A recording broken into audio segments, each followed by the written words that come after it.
नमस्कार साथियों, शुरू करें क्या? आ रहे हैं लोग।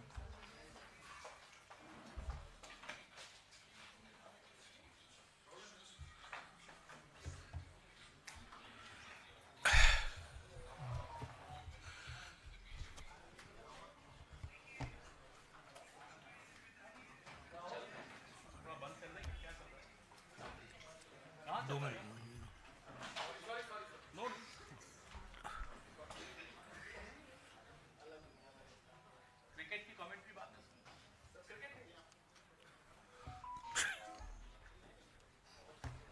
चलो स्टार्ट। नमस्कार साथियों, आज का दिन हमारे पार्टी के लिए कहीं खुशी कहीं गम का दिन रहा है। इसके बारे में विस्तार से पहले मेरे साथी पवन खेरा जी आपको संबोधित करेंगे। उसके बाद में मैं कुछ कहूँगा और उसके बाद में आपके सवाल लेंगे। पवन खेरा जी। थैंक यू जयराम जी। नमस्कार साथियों, सबसे पहले वायनाड में हमारी बहुत ज़बरदस्त जीत लोकसभा इलेक्शन में श्रीमती प्रियंका गांधी वाड्रा की ज़बरदस्त जीत हुई। कर्नाटका बाई इलेक्शंस में 3 में से 3 कांग्रेस के झोली में आए। वहीं मध्य प्रदेश में किसी को बीजेपी तोड़ के ले गई, हमारे यहां से बाई इलेक्शन होना पड़ा और बीजेपी उस सीट पर हार गई। हम वहां जीते, 2 में से 1 हमारे झोली में आई। ठीक वैसे ही पंजाब, राजस्थान, केरला में हम बाई इलेक्शंस में, अभी काउंटिंग कई जगह खत्म नहीं हुई है तो मैं आपको पूरे आंकड़े नहीं दे रहा, लेकिन इस तरह से हमारी झोली में 1 सीट, कहीं 2 सीट ऐसे आई। झारखंड में जहां एक प्रयोगशाला बनाने की कोशिश आरएसएस और भारतीय जनता पार्टी ने आदिवासी इलाकों में की, हेमंता बिस्वा शर्मा उनके पोस्टर बॉय बने। पोस्टर बॉय ने वहां कोई कसर नहीं छोड़ी। वहां एक ऐसी लैबोरेटरी बनाने की कोशिश की और उनको लगा कि वो सफल होंगे, जहां Yogi Adityanath ji poster boy number 2 बनकर आए और ऐसे ऐसे नारे नंबर 2 बनकर आए और ऐसे ऐसे नारे झारखंड में दिए और ऐसे मंदबुद्धि तरीके से वो कैंपेन चलाया गया कि अपनी ही सरकार, अपनी ही केंद्र सरकार के विरोध में नारे दिए गए कि साहब घुसपैठिए घुस गए, 10 साल से आप सरकार में हैं, झारखंड का तो किसी और देश से बॉर्डर भी नहीं है, लेकिन घुसपैठिए आ गए। तो क्या आदित्यनाथ जी राजनाथ जी के खिलाफ षड्यंत्र रच रहे थे, अमित शाह के खिलाफ षड्यंत्र रच रहे थे? आजकल सुना है आपस में सबकी बड़ी तनी हुई है। कौन क्या कर रहा था नहीं मालूम, झारखंड के लोगों ने इस तरह की राजनीति को सिरे से ठुकराया और एक काम करने वाली सरकार को फिर से जिताया, अच्छे बहुमत से जिताया। आप में से कई साथी बड़े चिंतित थे, साहब कांग्रेस तो सिंगल डिजिट में रहेगी, ये नहीं हो रहा, वो नहीं हो रहा, और चिंता आपकी मैं समझ सकता हूं। कांग्रेस ने अपनी परफॉर्मेंस वहां बहुत अच्छी तरह से आपके सामने रखी, आपको दिखी। झारखंड में जीत तो अपने आप में खुशी देती है, लेकिन झारखंड में इस तरह की राजनीति हारी, इस बात की खुशी और ज्यादा बढ़ जाती है, जिस राजनीति का अभी मैं आपको जिक्र कर रहा था। अब आते हैं हम महाराष्ट्र पे, क्योंकि आप लोग झारखंड कम दिखा रहे हो आज टीवी पे, मैं देख रहा था सुबह से, पता नहीं क्यों, जैसे झारखंड मणिपुर की तरह हिंदुस्तान से बाहर चला गया हो, इसलिए झारखंड पे थोड़ा ज्यादा बोलना चाह रहा था मैं।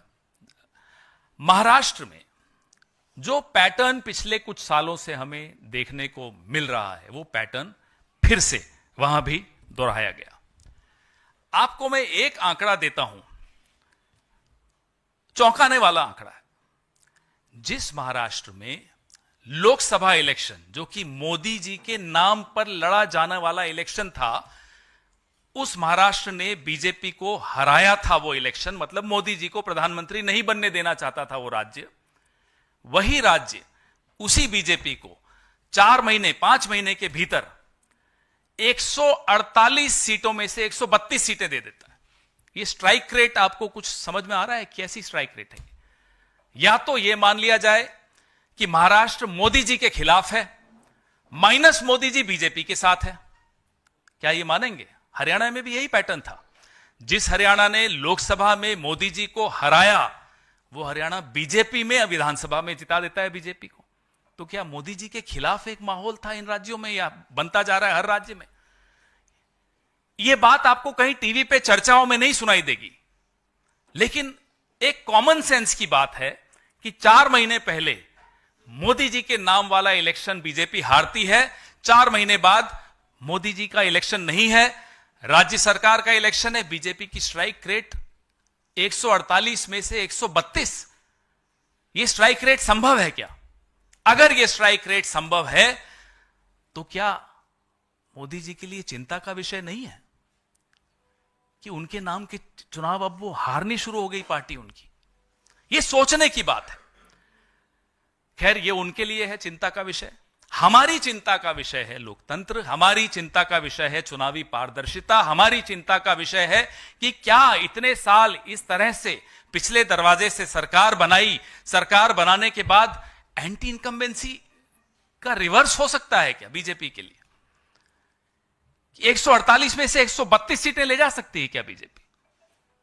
तो लोकसभा में क्या हो गया था? हमने लगातार शिकायतें करी। बीजेपी की एक महिला नेत्री के घर से चुनाव आयोग की वेबसाइट में घुसकर नाम काटे जाने की शिकायत जयराम रमेश जी ने की थी, महाअघाड़ी के सारे नेताओं ने की थी।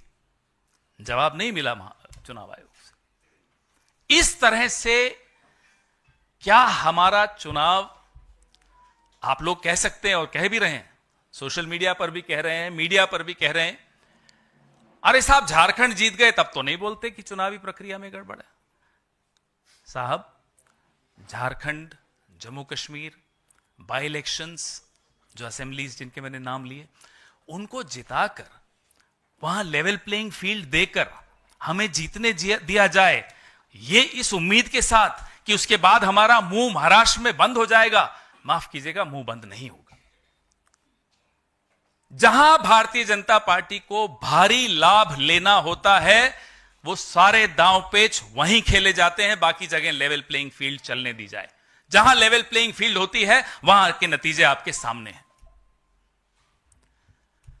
इसलिए इस पे सवाल हम जीतें या हारें, चुनावी प्रक्रिया पे हम सवाल उठाते रहेंगे। जिस देश में बच्चों के एग्जाम के पेपर लीक हो जाते हैं, वहां हम क्या आंख बंद करके मशीनों पर, आंख बंद करके चुनाव आयोग पर, आंख बंद करके चुनावी प्रक्रिया पर भरोसा कर सकते हैं? आप बताइए। एक पेपर एक राज्य में हमें बता दीजिए पिछले 10 साल में जो लीक नहीं हुआ हो। इसलिए जब हम बार बार चुनावी प्रक्रिया की बातें करते हैं, चुनाव ईवीएम्स की पारदर्शिता की बात करते हैं, 99% बैटरीज की बात करते हैं, तो चुनावी प्रक्रिया को और पारदर्शी और लोकतंत्र को और मजबूत बनाने के लिए यह बात करते हैं। आप झारखंड का नतीजा दिखा दिखाकर हमारा मुंह नहीं बंद कर सकते। हम नहीं चुप होंगे, हम बोलेंगे, और चुनाव आयोग से हम बार बार बोलेंगे। आज तक शेरो शायरी के अलावा हमें कुछ सब्सटैंटिव जवाब नहीं मिलता, जो हमने ऐसे मुद्दे उठाए हैं, जैसे कि अभी मैंने आपको उदाहरण दिया पुणे वाला।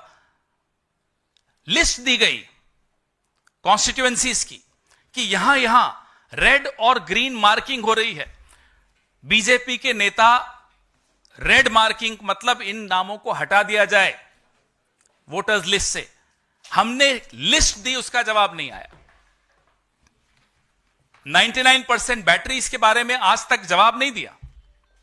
शेरो शायरी जरूर आई, वो भी बड़ी वाहियात प्रकार की शेरो शायरी थी, उसमें भी कोई मनोरंजन नहीं था। तो इस तरह से अगर चुनाव होंगे और बड़ी शातिर तरीके से हमारा मुंह बंद कर दिया जाए, हम लगातार हरियाणा में भी हमने ये आवाज उठाई कि हमने ही नहीं, सिविल सोसाइटी, एनजीओज ने उठाई कि ये वोट शेयर कैसे बढ़ गया, वोटिंग परसेंटेज कैसे बढ़ गई, 1 घंटे 2 घंटे 3 घंटे 12 घंटे में बढ़ता चला जा रहा है चुनाव खत्म होने के बाद, ये कैसे हो रहा है? जवाब नहीं आता। आज से 5 साल पहले कभी आपके पास ये मुद्दा भी सामने आया था कि ये परसेंटेज कैसे बढ़ रहा है चुनाव खत्म होने के बाद? रोज हर चुनाव के बाद और काउंटिंग से पहले कहीं ना कहीं आपके ही चैनल्स पे, सोशल मीडिया हैंडल्स पे ये खबरें चलाई जाती हैं, दिखती हैं, वीडियोस दिखाई देते हैं कि बीजेपी के नेता की गाड़ी में ईवीएम मशीन मिली कल नागपुर में, कल रात को, परसों। कोई जवाब नहीं। क्या चुप्पी से चुनाव आयोग अपने आप को, रात की नींद कैसे आती होगी इन लोग? चुप रहना कोई उत्तर होता है क्या? इसलिए इस देश की सबसे पुरानी पार्टी, इस देश की सबसे बड़ी पार्टी, इस देश में 54 साल 7 महीने शासन में रहने वाली पार्टी की हैसियत से और प्रमुख विपक्षी दल की हैसियत से हम अपनी ये जिम्मेदारी समझते हैं कि इस तरह के सवाल जो कि भारतीय जनता पार्टी को बड़े परेशान करते हैं, हम उठाएंगे, क्योंकि हमें आने वाली पीढ़ियों की चिंता है, हमें लोकतंत्र की चिंता है, हमें इस देश में पारदर्शी चुनाव करवाने की जिम्मेदारी हम अपनी भी मानते हैं। मैं जयराम रमेश जी से आग्रह करूंगा कि इस प्रेस वार्ता को आगे बढ़ाएं। शुक्रिया। पहले तो मैं झारखंड की जनता को बधाई देता हूं कि उन्होंने हमारे देश के लिए एक नया रास्ता दिखाया है, मार्गदर्शन दिया है। ध्रुवीकरण की राजनीति को निर्णायक तरीके से उन्होंने ठुकराया है। क्या क्या नहीं कहे गए चुनावी अभियान के समय। हेमंत बिस्वा शर्मा, उत्तर प्रदेश के मुख्यमंत्री, केंद्रीय कृषि मंत्री शिवराज सिंह जी चौहान, खुद गृह मंत्री और प्रधानमंत्री ने क्या क्या नहीं कहा। और सारा चुनाव झारखंड में सिर्फ एक मुद्दे और एक शब्द पर लड़ा गया, और वो है घुसपैठी। भय पैदा करने की खूब प्रयास की गई, पर एक निर्णायक तरीके से झारखंड की जनता ने अपना जवाब दिया है। हम जनता को बधाई देते हैं, और मैं समझता हूं ये सारे देश के लिए एक सकारात्मक संदेश मिलता है कि ध्रुवीकरण की राजनीति को हराया जा सकता है, और हम हराकर ही रहेंगे। महाराष्ट्र के बारे में जैसा कि पवन खेरा जी ने कहा, इसमें कोई दो राय नहीं हो सकती कि टारगेटेड तरीके से निशाना बनाकर ये लेवल प्लेइंग फील्ड जो होता है, जो बार बार चुनाव आयोग इस शब्द का इस्तेमाल करता है, इसीलिए हम उसी शब्द का इस्तेमाल कर रहे हैं, level playing field. Level playing field को बिगाड़ा गया है, जानबूझकर, निशाना बनाकर, टारगेटेड तरीके से ये लेवल प्लेइंग फील्ड महाराष्ट्र में बिगाड़ा गया। चुनाव के नतीजे आए हैं, ये अप्रत्याशित हैं हमारे लिए। महाराष्ट्र के चुनाव के नतीजे हमारे लिए अप्रत्याशित हैं, हमारे लिए अति आश्चर्यपूर्ण, और मैं समझता हूं ये भी कहा जा सकता है ये अकथनीय है। इसका कोई समझने की कोशिश करेगा वो समझने नहीं पाएगा। कई लोग विश्लेषण कर रहे हैं सुबह से, विकास की जीत हुई है। अकथनीय मीन्स इनएक्सप्लिकेबल। सुबह से विश्लेषण चल रहा है कि विकास की जीत हुई है, और एक एनसीपी अजीत पवार के नेता ने कहा है कि कांग्रेस पार्टी का जो फेक नैरेटिव था लोकसभा के चुनाव के समय, उसको महाराष्ट्र की जनता ने ठुकराया है। ये बिल्कुल गलत है, इसमें कोई संदेह नहीं होनी चाहिए किसी के मन में कि जो हमारा लोकसभा चुनाव में जो एजेंडा था, जो हमने मुद्दे उठाए थे, आर्थिक असमानता, सामाजिक ध्रुवीकरण, संविधान की सुरक्षा, जाति जनगणना और ये जो मोडानी घोटाले हैं, ये मुद्दे आज भी उतना महत्व रखते हैं और रखेंगे जब लोकसभा चुनाव के समय हमने उठाया था, हमारे नेताओं ने उठाया था, कांग्रेस अध्यक्ष ने उठाया था, राहुल जी ने उठाया था। जाति जनगणना, 50% आरक्षण की सीमा अनुसूचित जाति, अनुसूचित जनजाति और ओबीसी वर्गों के लिए, मोडानी घोटाला, ये सब मुद्दे रहेंगे और हम समझते हैं महाराष्ट्र की जनता ने इसको ठुकराया नहीं है। कैसे ये नतीजा आया है, इस पर जरूर हम और जांच करेंगे, इसका विश्लेषण होगा, ये स्वाभाविक है। पर आज हम ये कह सकते हैं कि जो जीता है उनको भी ये अनुमान नहीं था कि ये नतीजा आएगा। हमको तो पहले से ही हम ये मानकर चल रहे थे कि हमें जनादेश मिलेगा, जनता हमारे साथ है, महाराष्ट्र के किसान नाराज हैं, महाराष्ट्र के जो वर्किंग क्लास है उसके सरकार के खिलाफ है। और एक माहौल जो था महाराष्ट्र में 4 महीने पहले, 5 महीने पहले, वो आज भी वही माहौल है, ये हम मानकर चल रहे थे और सभी लोगों का ये मानना था। पर जो नतीजे आए हैं ये बिल्कुल इसके विपरीत हैं। पर इसका माने ये नहीं है कि हम हमारे एजेंडे से पीछे हटेंगे।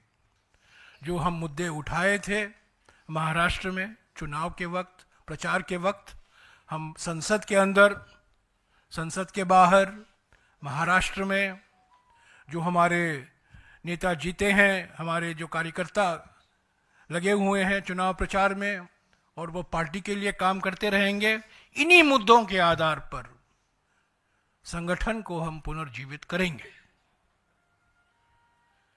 धक्का मिला है, ये बिल्कुल जरूरी है, पर ये धक्का दिया गया है। कोई षड्यंत्र है कहीं भी हमें हराने का?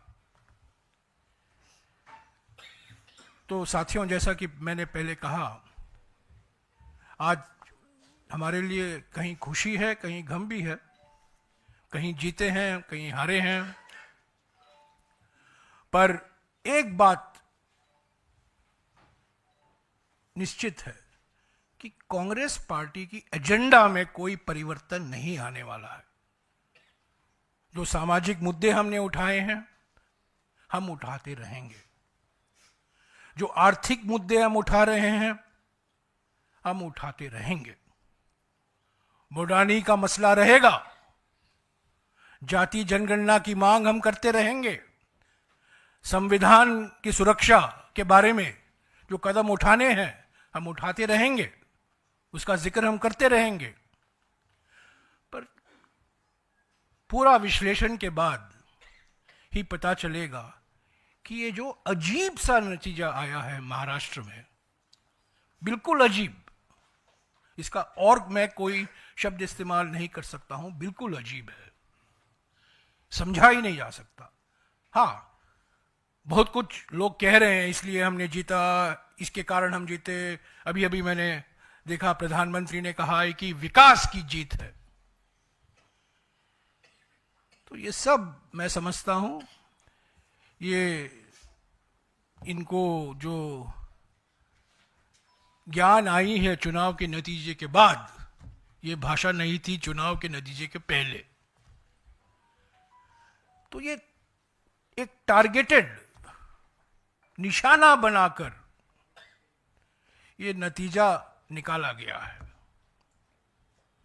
पर हमारा हौसला कमज़ोर नहीं हुआ है। हम हारे हैं ज़रूर, पर हार जीत होती रहती है।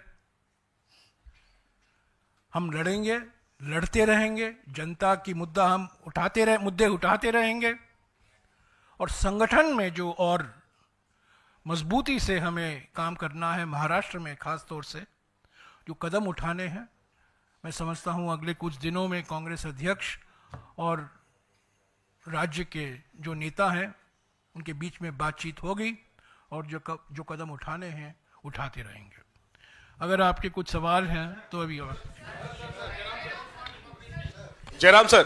हाँ जी, नहीं एक मिनट जी, इस साइड से, क्योंकि आलोचना होती है कि हमें। हाँ, yes sir. Right wing Sir, yeah, sir. So my question is that there is an allegation, there is a statement that is coming in from the TMC saying that in every election, the TMC tries to block the BJP, and now at the national level, it is not Congress but the TMC that should in fact be appreciated and should be pushed forward to defeat BJP. How does the Congress sees this statement? We are discussing Jharkhand and Maharashtra. To the best of my knowledge, TMC is not a player in either of these two states. But they should be the player now is what the... We are discussing, I don't want to discuss issues that are not of great relevance to the issue that we are discussing, which is the election results. अच्छा जयराम जी, अभी आप लोगों ने कहा कि झारखंड में ध्रुवीकरण की राजनीति हारी है, लेकिन महाराष्ट्र में फडणवीस भी यही बात कह रहे हैं कि वहां कांग्रेस ध्रुवीकरण की राजनीति कर रही थी और वहां वो इसलिए हारी है। कौन कर रहा था? थोड़ा कंफ्यूजन है। नहीं, अब मुझे नहीं लगता देश में किसी को भी ऐसा कोई कंफ्यूजन है कि ध्रुवीकरण की राजनीति कौन करता है। 75-76 साल में अगर 54 साल 7 महीने हम सरकार में रहे हैं, तो कम से कम इतना तो समझ लीजिए कि ध्रुवीकरण करके तो नहीं रहे होंगे। सबका वोट मिलता है तभी हम जीते। और जैसा कि जयराम जी ने कहा, हमारा जो समावेशी जो हमारी विचारधारा है और समावेशी नीतियां हैं, उससे कतई कोई समझौता नहीं होगा। वैसे मैं आपको बता दूं कि धारावी में कांग्रेस 24,000 वोटों से जीती है। अगर किसी को बहुत खुशी हो रही होगी कि हमारा धारावी का प्रोजेक्ट हो जाएगा अब तो मैं बता दूं, धारावी के लोगों ने बड़ा अच्छी तरह से जवाब दे दिया। सर अब पूछ लो। मैं ये भी कहूंगा कि अगर जातिगत जनगणना की मांग को ध्रुवीकरण के साथ जोड़ा जाता है, ये उनकी मानसिकता दर्शाता है। जब हम ध्रुवीकरण की बात करते हैं, ज़्यादातर हम धर्म के आधार पर जो समाज को बांटा जा रहा है, ध्रुवीकरण करने की प्रयास की जा रही है धर्म के आधार पर। और जो आलोचना की जा रही है कि जब हमारे नेता, खास तौर से राहुल जी, कांग्रेस अध्यक्ष जी, जाति जनगणना की बात उठाते हैं, वो समाज का ध्रुवीकरण कर रहे हैं, मैं नहीं समझता हूँ ये सही है। ये मैं समझता हूँ संविधान का अपमान है, संविधान के निर्माता बाबा साहब अम्बेडकर जी का अपमान है कि जातिगत जनगणना की मांग को ध्रुवीकरण से जोड़ा जा रहा है। सर अब पूछ लो। सर जयराम सर इधर से भी। एक मिनट आना, धीरे धीरे वहां, धीरे धीरे लेफ्ट राइट से centre.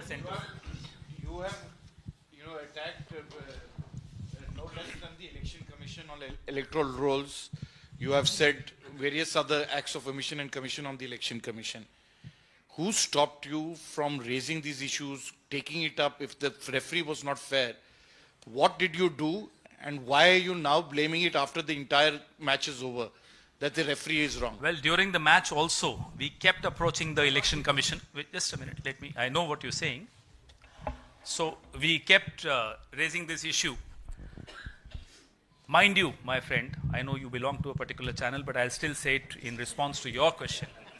Just as nobody believed us when we spoke about Mr. Gautam Adani, now that the DOJ, now everybody is barring one channel, everybody is talking about it.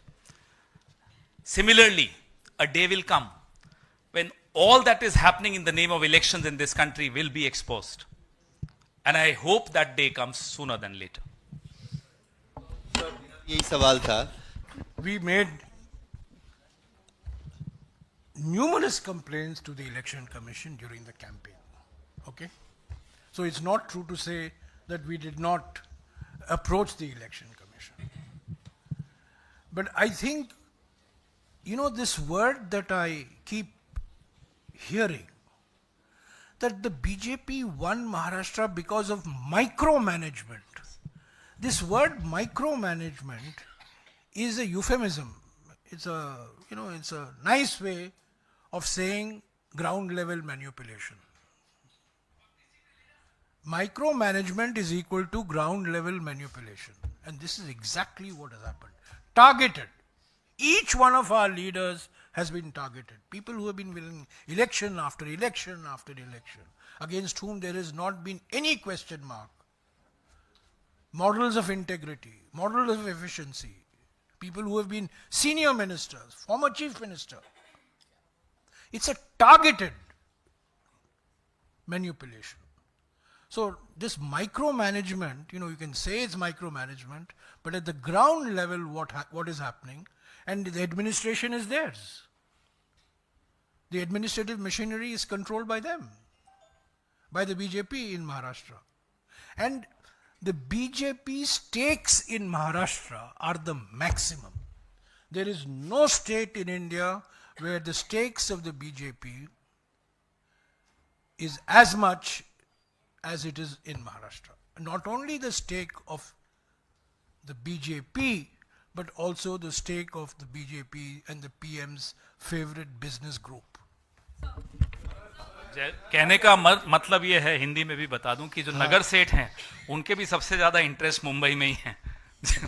पवन जी, मेरा भी सवाल वही था कि ये पब्लिक मैंडेट नहीं, अगर मैनिपुलेटेड मैंडेट है महाराष्ट्र के संदर्भ में और ज्यूरी कॉम्प्रोमाइज्ड है, और इसको कुछ लोग थ्योरी ऑफ लिमिटेड डेमोक्रेसी भी कह रहे हैं, तो कब तक जो विपक्षी पार्टियां हैं चुनाव के परिणाम के बाद इसका विश्लेषण करेंगी? क्या वक्त आ गया है कि विपक्षी पार्टियां अक्रॉस द प्लेटफॉर्म ये तय करे कि अगर ये फ्लॉड सिस्टम है तो इसमें पार्टिसिपेट ही नहीं करना है? आपका सुझाव अच्छा है, चर्चा करेंगे इस सुझाव पर। सर जयराम सर इधर से मौका दे दीजिए।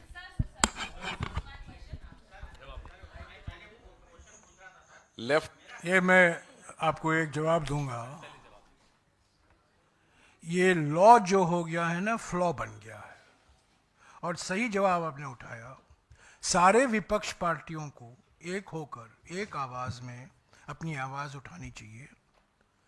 इसीलिए आपको याद होगा, हम इंडिया जनबंधन के पार्टियों ने लगातार 10-11 महीने तक हमने कोशिश की इलेक्शन आयोग से मिलने की, वीवीपैट के मसले पर। हमें समय नहीं मिला, हमें अपॉइंटमेंट नहीं मिला। हमने एक दस्तावेज भी सौंपा इलेक्शन कमीशन को, पर कभी इस मामले पर हमें मौका नहीं दिया गया। तो लड़ाई हम लड़ते रहेंगे, चुनाव हम लड़ते रहेंगे। कभी जीतेंगे जहां लेवल प्लेइंग फील्ड है, और कभी हारेंगे जहां टारगेटेड निशाना बनाया जाता है कि लेवल प्लेइंग फील्ड को बिगाड़े। जैसा कि अभी सबसे लेटेस्ट इसका नमूना मिसाल है महाराष्ट्र। हाँ जी सर, जयराम सर, लेफ्ट, आई कम बैक। हेलो सर यही जो सवाल आपसे पिछले दो किए गए हैं। जी सर, शुक्रिया। सर यही जो सवाल आपसे पिछले दो किए गए हैं, आपने हरियाणा के नतीजों को तंत्र की जीत बताया था, आज महाराष्ट्र के नतीजों को षड्यंत्र बताया है। तो लोग ये जानना चाहते हैं कि आप लोग निर्णायक तौर पर इस षड्यंत्र, तथाकथित षड्यंत्र जो आप कह रहे हैं, इसके खिलाफ निर्णायक तौर पर आप लोग क्या करने वाले हैं? आपकी क्या रणनीति है, या सिर्फ ये एक रस्म है जो आप रिएक्शन दे करके हर बार हरियाणा के बाद छोड़ दिया, आज आप महाराष्ट्र के बाद छोड़ दे रहे हैं? और हमने देखा कि राहुल गांधी वायनाड में ज्यादा सभाएं कर रहे थे, जबकि वो एक उपचुनाव था और नतीजे भी लगभग स्पष्ट थे चुनाव वोटिंग से पहले ही, लेकिन महाराष्ट्र पर उनका फोकस कम था। उन्होंने वायनाड में ज्यादा सभाएं की, महाराष्ट्र पर कम सभाएं की। इसका क्या स्पष्टीकरण है कांग्रेस के पास? क्या इसकी वजह से ये नहीं लगता कि खराब हैं? झारखंड में कम से कम 4 बार तो मुझे याद है कि राहुल जी की विजिट झारखंड में हुई थी। नहीं, मैं कर रहा हूं, महाराष्ट्र में भी लगातार उन्होंने चुनाव शुरू होने से पहले से शुरू किया। ऐसा नहीं है कि आप कह दें कि वहां गए यहां नहीं गए, ये मुझे लगता है एक गलत आकलन है। नंबर 1 जो आपका सवाल था कि हम मुद्दा ये चुनाव की पारदर्शिता का उठाते हैं और छोड़ देते हैं। हमारा जो तपस्या है, पहली तपस्या मीडिया से है। आप जिसको मास्टर स्ट्रोक की उपाधि देते हैं उस पर थोड़ा सवालिया निशान भी लगाना शुरू कीजिए। जैसे जयराम जी कह रहे थे माइक्रो मैनेजमेंट, ये क्या मुद्दा है, ये क्या है माइक्रो मैनेजमेंट? इसको आप भी जरा थोड़ा, आप लोगों की भी इसमें सहायता चाहिए होगी हमें। मैं तो खुलकर आपसे ये मांग रहा हूं कि आपकी सहायता चाहिए होगी। लोकतंत्र को बचाने की जिम्मेदारी हमारी है, उतनी ही आपकी भी है। हम सब स्टेक होल्डर्स हैं उसमें। तो इसमें थोड़ा एक कदम अब आप भी बढ़ाइए तो उचित रहेगा, सबके लिए अच्छा रहेगा।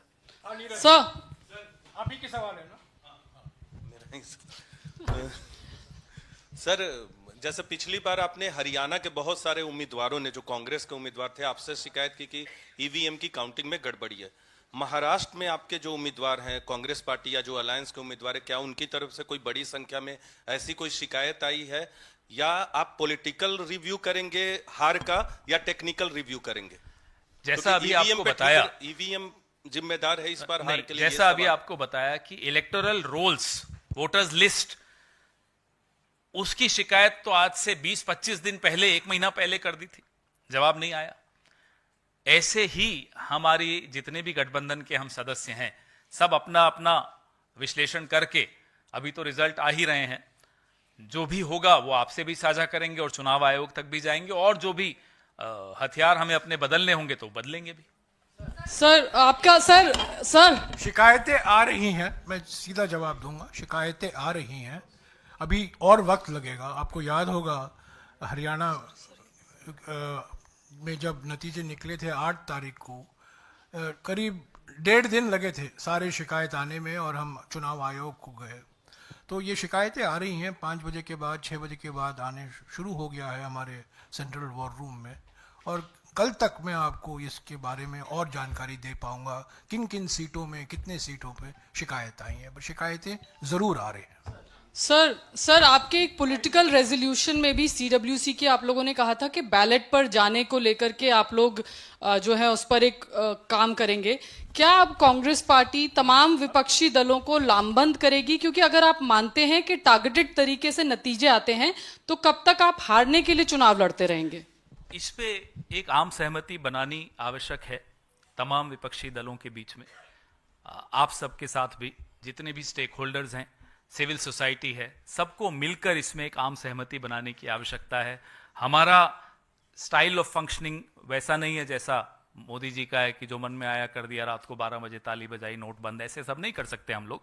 तो हम आम सहमति बनाने की दिशा में ही ये सब मुद्दे उठा रहे हैं। जब हम सवाल उठाते हैं तो इसीलिए उठाते हैं कि इन मुद्दों पर भी डिबेट हो, लोगों के बीच में चर्चा हो, मीडिया में संवाद हो, आपस में हम सबका भी इसमें चर्चा हो, तब जाकर कोई एक निष्कर्ष पे हम पहुंचेंगे।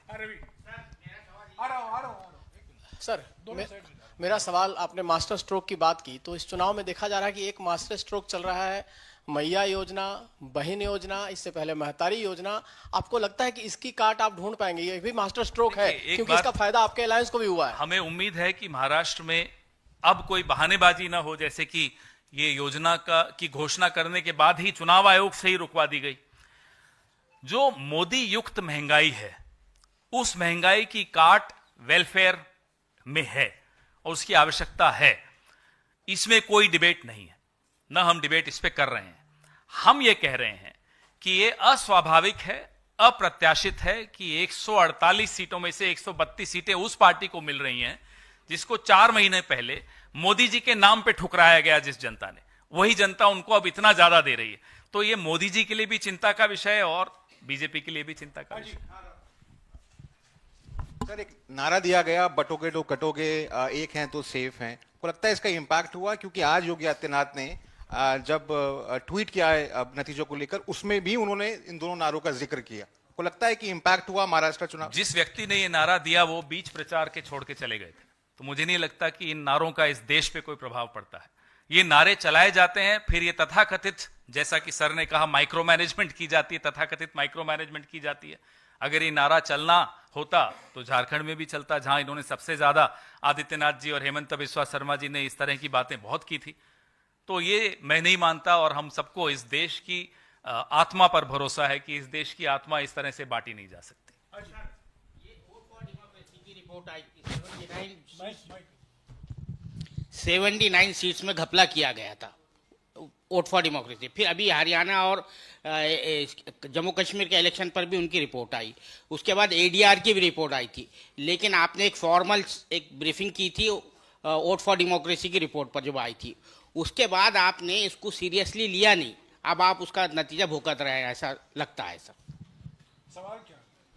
सवाल यही है कि वो रिपोर्ट को जो है आपने सीरियसली लिया नहीं, जो इलेक्शन कमीशन के बारे में जो कहा कि भाई ट्रांसपेरेंसी नहीं है, सब गड़बड़ जो किया है, वो जो सीटें है 79 सीट्स वगैरह का जो था मामला। नहीं तो आपकी ऑब्जर्वेशन है, इसमें सवाल अभी मेरी भी नहीं मिला। ऑब्जर्वेशन नहीं है, मैं ये कह रहा हूं कि पार्टी की तरफ से जब आप आज ये अगर हम बार बार ये मुद्दा उठा रहे हैं, जी, चुनाव के पहले भी उठा रहे हैं, लगातार चुनाव आयोग में भी जा रहे हैं, लगातार आपसे भी इस तरह की बातें चर्चाएं कर रहे हैं, तो इसीलिए कर रहे हैं कि इस पे एक आम सहमति बनाई जा सके, एक प्रेशर सरकार पर आ सके, चुनाव आयोग पर आ सके, सोता हुआ जमीर उनका जाग सके। Sir, some of your Maharashtra Congress leaders have also expressed a concern that... एक मिनट। जब मैंने कहा कि जो हम मुद्दे उठा रहे हैं, हम उठाते रहेंगे, उसमें मैं मणिपुर भी जोड़ना चाहता हूं। मैंने कहा जाति जनगणना, संविधान की सुरक्षा, 50% आरक्षण की सीमा, मोदानी, मणिपुर भी एक बहुत गंभीर मुद्दा है जो महाराष्ट्र के नतीजे से अचानक उड़ नहीं गया, कहीं बाहर निकल नहीं गया है। तो ये मानना कि जो मुद्दे हम उठाए थे महाराष्ट्र के चुनाव के वक्त, अभियान के वक्त, वो मुद्दे अभी नहीं रहेंगे, ये बिल्कुल गलत फहमी में किसी को नहीं रहना चाहिए। ये मुद्दे हैं और ये मुद्दे रहेंगे। Sir, a concern has been raised that during the seat sharing formula when it was getting decided, Uddhav Thackeray-led Shiv Sena was quite aggressive about it, and they have got those particular seats where the Congress party was having a stronghold. Do you also believe that there were some mistakes which have happened at that point of time, and that is one of the reason why the Congress party is not being able to perform well? See, I don't believe in instant analysis, okay? Only coffee can be instant, and analysis cannot be instant. So everybody has theories. I'm sure when the state level leaders will speak to the Congress President this afternoon had a word with the General Secretary concerned of Maharashtra, Mr. Ramesh Chanitala, and I'm sure in the next 24 hours, 36 hours, there will be a meeting where all these issues will be discussed. But you know, it's very easy to be wise after the event. The fact is, we had an alliance. We had three-party alliance, we had seat sharing, there were differences which were resolved, we fought unitedly, but we were up against a machine which was manipulating on the ground. We were up against a machine that had targeted, deliberately targeted, seat after seat after seat. I can tell you, I don't want to take any names, but total non-entities have won from the BJP. Total non-entities. But you, 1 minute, let me finish. Total non-entities have won. And senior Congress leaders, senior NCP leaders, senior Shiv Sena UBT leaders have been targeted. So I think this is, this is targeted defeat.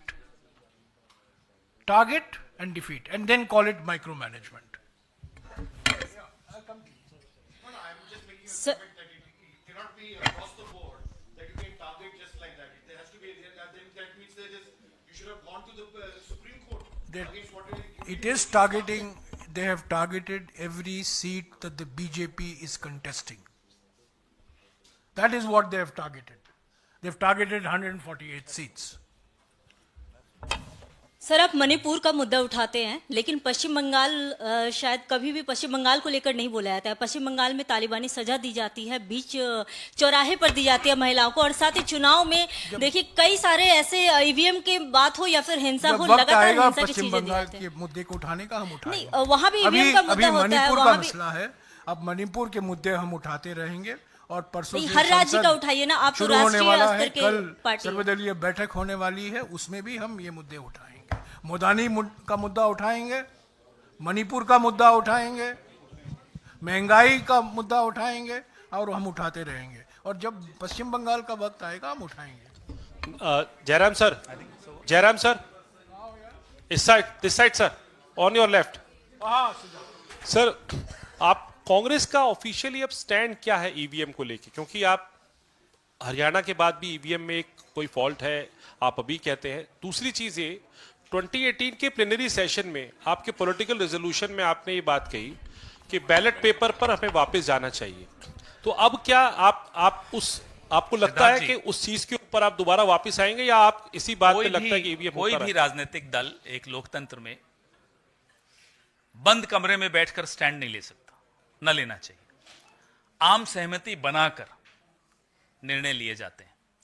आम सहमति बनाने की प्रक्रिया यही होती है कि आपसे भी चर्चा करना, सिविल सोसाइटी से चर्चा करना, आपस में बाकी विपक्षी दलों से चर्चा करना, लगातार चुनाव आयोग का दरवाजा खटखटाकर देखना कि वो जाग भी रहे हैं, क्या वो सजग हैं जो हम मुद्दे उठा रहे हैं उन पर।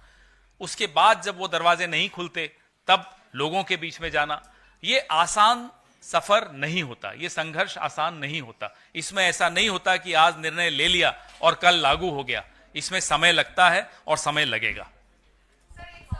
ये सिर्फ मशीन का मामला नहीं है, ये प्रक्रिया की प्रक्रिया में मैनिपुलेशन हो रहा है।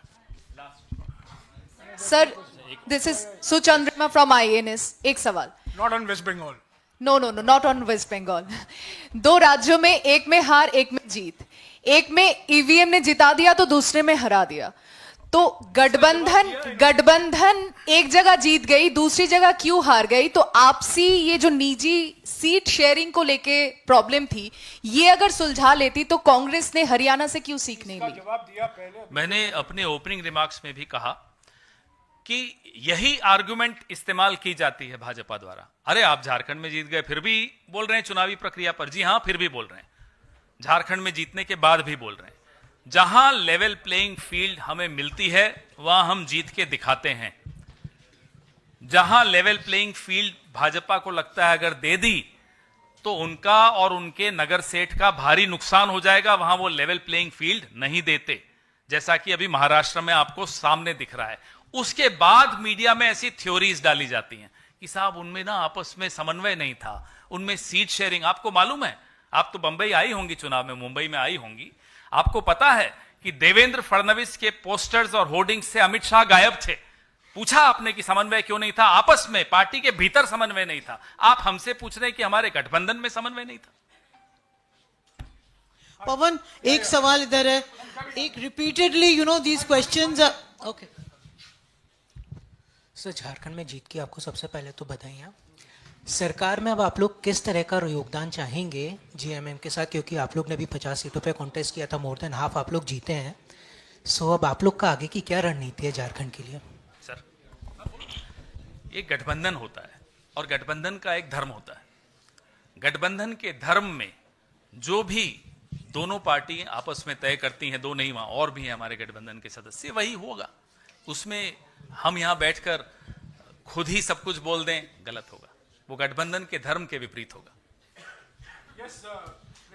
Yeah, what I was asking, that repeatedly these questions are coming on what you're doing on EVMs, because we don't see a single dharna, pradarshan, protest, chakka jam by the Congress party, but we do hear you sitting on this platform and telling us what a raw deal you've had. So beyond that, no. And have the alliance parties of India Alliance ever discussed this issue of EVM? And where is the report of the Haryana defeat that we were told you never accepted the Haryana defeat? There is no review, no report, nothing that you could, we say that this is what happened. So, we are repeatedly being told things again and again without the...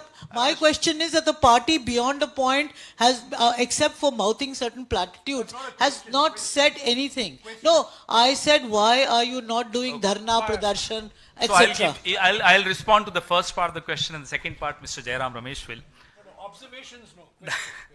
So, in the long struggle for independence, nobody expected that by one Quit India movement we'll get independence. It was a series of various steps that were taken, various layers of Andolan that we had done as a party, as a movement.